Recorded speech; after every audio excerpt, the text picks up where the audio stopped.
Monday begins in the dark, because the water has to be hot before the children wake. She is up while the court outside is still black. The single gas lamp at the entry burned down to a blue thread. She fills the copper a jugful at a time from the standpipe in the yard, one tap, shared between the 8 houses that lean around the small paved square. And she lights the fire beneath it with the last of yesterday's cinders and a twist of newspaper, and then she waits for it to boil. This is the first hour of the working week for a woman like her, in an industrial town like 100 others in England in 1885. It is not the hardest hour. It is only the beginning of the wash. By the time the water steams, she has the linen sorted on the stone floor by color and by filth. The husband's working clothes stiff with the days. Trade, the children's things, the sheets, the rags that serve a household of women, in the way that the chemist's shelf does not yet provide for. The whites go in first. She works them with a wooden dolly, turning and pounding in the tub until her shoulders burn, then lifts them dripping and scalding onto the board, and scrubs each piece against the ridges, with a block of yellow soap that takes the skin off her. Knuckles by mid-morning. The blue goes in to whiten. The starch is mixed in a chipped basin. Her hands are in and out of water near to boiling, and water near to freezing for most of the daylight, and they will not be properly dry again until Wednesday. The skin across her knuckles splits in the cold months and does not heal, because there is no week in which it is allowed to. Around her, while she works, the children are awake. The baby is in a drawer pulled from the chest and set on 2 chairs, because there is no cradle, and a girl of perhaps 9, old enough for the factory half-time, but kept home this morning because it is wash day, is feeding the smaller ones. Bread softened in weak tea. The court fills with the same steam from the same coppers in the same back kitchens, and the lines go up between the houses. And by noon the whole square is hung with the wet washing of 40 people drying slowly in air that is never quite clean enough to dry it. If you want to keep walking through the real past like this, into the lives that actually happened, told straight, with nothing invented for effect, then follow along. We go back week by week into worlds close enough to touch. We do not know her name. That is the honest beginning of all of this. The women who kept these weeks rarely left a sentence of their own behind. They appear in the records as a line in a wage book, a column in a sanitary report, a cause of death entered in a clerk's hand for one of their children. So what follows is not the invented diary of a particular woman. It is a week assembled from what the documents will actually allow. From the budgets that investigators wrote down, the routines that survived in old women's memories, the death returns, the rents, the price of a loaf, and the price of a coffin. It is true in the way a composite photograph is true. The woman at the center of it is a woman like 10,000 others, and the week is the week that 10,000 of them kept. What the records say first is how many children passed through a house like hers. Across England in that year, of every 100 babies born alive, somewhere around 14 or 15 would be dead before their first birthday. And, in the poorest courts, the streets nearest the river and the bad drains, that figure ran far higher. A woman in those streets might bring 11 children into the world across 20 years of marriage and stand at the graves of 7 of them, not because she was careless, not because she did not love them. We will come to how the 7 died, and where the counting of them is kept, because it is not kept where you would expect. The wash is finished and wrung by hand and by the mangle that 2 of the houses share, and it is only Monday afternoon. There is the rest of the week to come. Tuesday and Wednesday are the days the money is earned, because the wash she did on Monday was not all her own. A woman like her takes in washing for the better-off houses 3 streets away, the clerk's wife, the publican, the family that keeps one servant and sends the heavy work out. She collects it on a Monday with the children's little cart and returns it ironed on a Wednesday, and for a basket of another family's linen, scrubbed and blued and pressed with flat irons heated on the same fire that boils the family's tea, she clears perhaps 1 shilling and 6pence after she has bought her own soap and her own coal to do it with. In a good week she takes in 2 or 3 baskets. The arithmetic is not generous. A man in steady, unskilled work in that town might bring home 18 or 20 shillings. When the work is steady, which it often is not, her own labor, 6 days of it, adds a few shillings more, and keeps the family on the right side of the line that separates managing from the parish. While she irons, the household runs on the back of the eldest girl. There is a phrase the investigators used for her, the little mother, and it is exact. She is 9 or 10 or 11, and she carries the baby on her hip through most of the day, and she has been taught to mind the fire and the younger children, and to keep them from the open drain and the cartwheels in the street. In a town like this, she may already be a half-timer. School in the morning, the mill in the afternoon, or the other way about, with a doctor's certificate that she is old enough and strong enough to stand at a machine for 6 hours. Her childhood is real, and it is also already mostly spent in the keeping of other children. When she marries in 15 years, she will know how to run a house like this one because she has been running one since she was small. And there is the baby, and the baby is the hinge on which the whole grief of the century turns. A woman who must earn cannot always feed at the breast, and so the baby is hand-reared. Given a bottle of milk that is skimmed or watered or condensed and sweet, through a long rubber tube that cannot be cleaned because no one yet tells her it must be, and that the trade itself sold cheaply, and the doctors later called by an uglier name. The milk turns in the heat of the back kitchen between feeds, and when the baby will not settle, and the work will not wait, there is a bottle of another kind on the chemist's shelf, a soothing syrup, sold openly and cheaply, that quiets a child because it is mostly sugar and opium. A tired, frightened, overworked woman gives it because it works, and because everyone she knows gives it, and because no label warns her what a steady dose does to a baby that is already not getting enough to eat. The syrup is not given in cruelty. It is given in exhaustion. But the coroner's courts of those years are full of its consequences, recorded plainly and without mercy in the clerk's hand.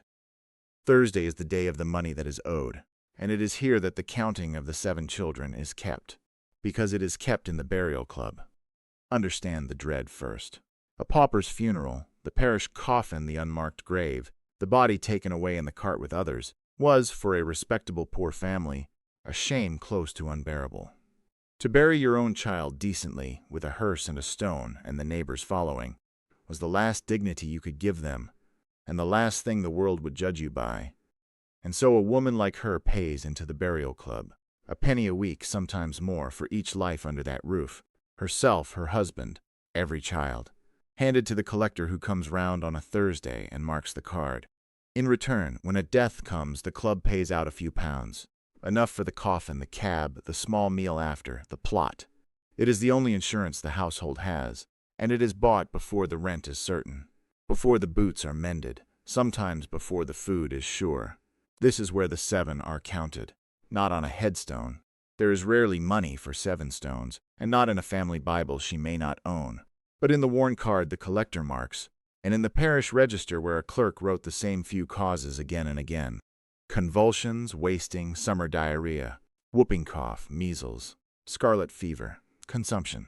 7 entries across the years, each one a few days of a small life ending in a back room, each one a payment from the club, each one a Thursday, when the penny was still being paid for the others who lived. It is worth saying clearly, because the comfortable said otherwise at the time, and it was a slander. Women did not insure their babies in order to be rid of them. There were men in Parliament and in the press who looked at the burial clubs and the dead infants and suggested, out loud, that the poor were killing their children for the few pounds the club paid. The accusation says far more about the people who made it than about the women they accused. A few pounds did not cover the cost of raising a child even to the age it died. What the club covered was the grave. The reformers who actually went into the courts and counted found not greed, but milk turned bad in the heat, water-carrying disease from a shared privy, a baby underfed because its mother was working to keep the others alive. The burial club was not the cause of the dying. It was the only shield a family had against being shamed by it. Friday is the day illness moves through the court, because in a place like this illness is never one family's private matter. The houses share a wall, a yard, a tap, a privy emptied too seldom. When the summer comes and the diarrhea comes with it, the infantile diarrhea that killed in the hot months and that everyone simply called the summer complaint, it moves from drawer to drawer through the babies of the square in a matter of days. A child is well in the morning and gravely ill by the evening, and a woman who has buried children's before knows the look of it too early and too well. There is help of a sort, and it costs money she does not have. A doctor's visit is a shilling or two she cannot spare on a Friday, with Saturday's wages not yet in hand, and so the first resort is the chemist, who will sell advice with the medicine, or the dispensary across the town that the better-off charities keep, where the poor wait on hard benches for a young doctor to see a great many of them quickly. By the time a desperately poor woman pays for a doctor to come to the house, the child is often beyond what 1885 can do, which is little enough.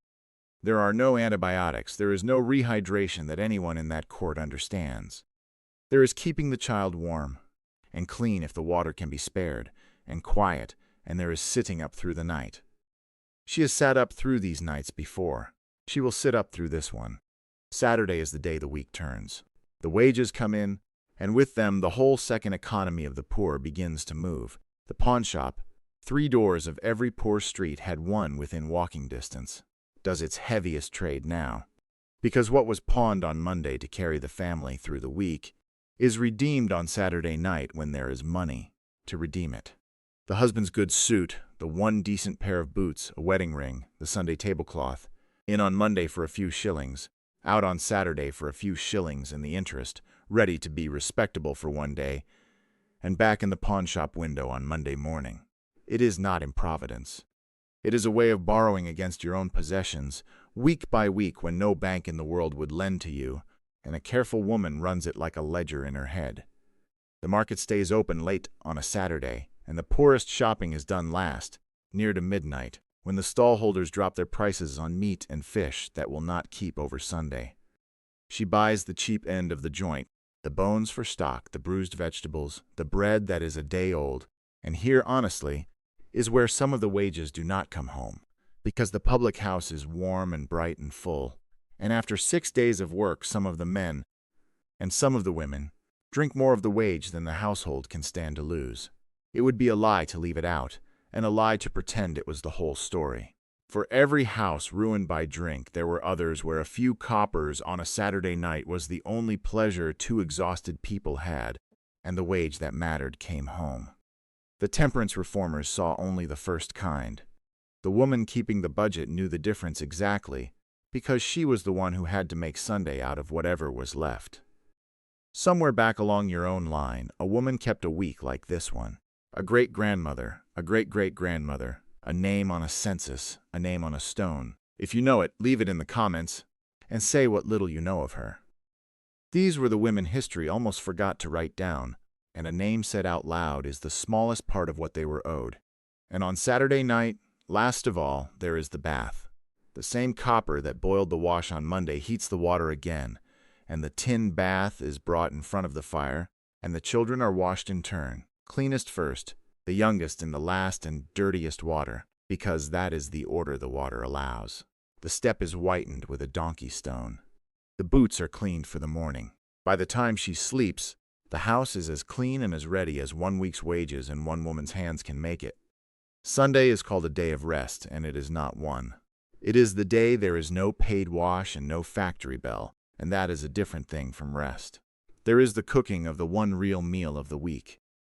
The joint she bought cheap at midnight stretched to feed everyone with the bones kept back for Monday's broth.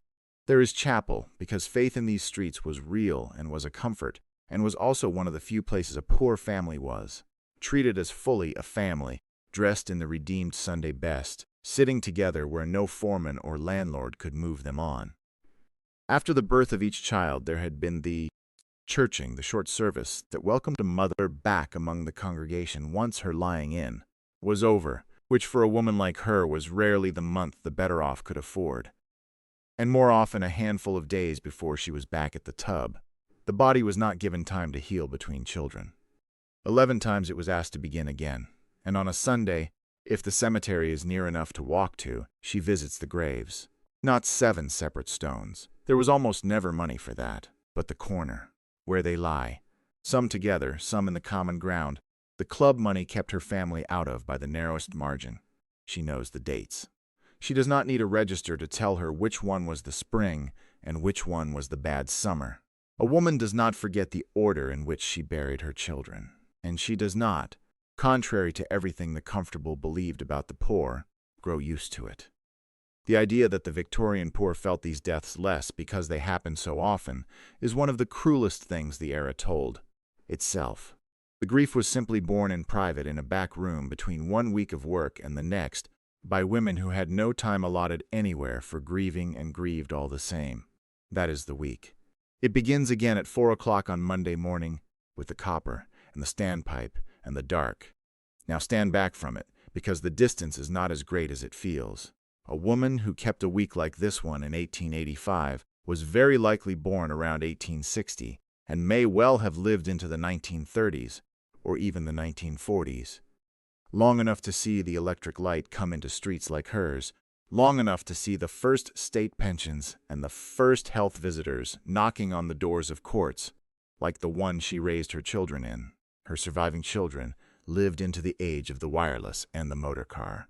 Her grandchildren may be alive now. This is not the deep and unreachable past. This is 3 or 4 lifetimes laid end to end. The hands that wrung that washing belong to someone whose blood, very possibly, runs in someone you know. And the dying did not stop because anyone discovered a single cure. It stopped slowly because the things that killed those 7 children were taken away one at a time. Clean water piped to the house instead of the shared tap, drains that worked, milk that was inspected. The soothing syrups finally regulated and shamed off the shelves, the long tube bottle banned, the slow arrival of the idea that a baby's death in a back court was not the weather and not the will of God, but a thing that could be prevented and, therefore, a thing that someone was responsible for preventing. Within 40 years of that week, the number of babies dying before their first birthday in England had fallen by more than half, and it kept falling. The woman at the standpipe did not live to see most of it. She did the wash and paid the penny and sat up through the nights and buried the 7 and kept the 4 and asked for nothing to be written down. So we write it down now. Not as a story of villains, and not as a story of a darkness we have safely left behind, but as the plain record of an ordinary woman's ordinary week in a world that asked more of her than it ever asked of the men who wrote the laws she lived under, and got it every Monday before the children woke in the dark.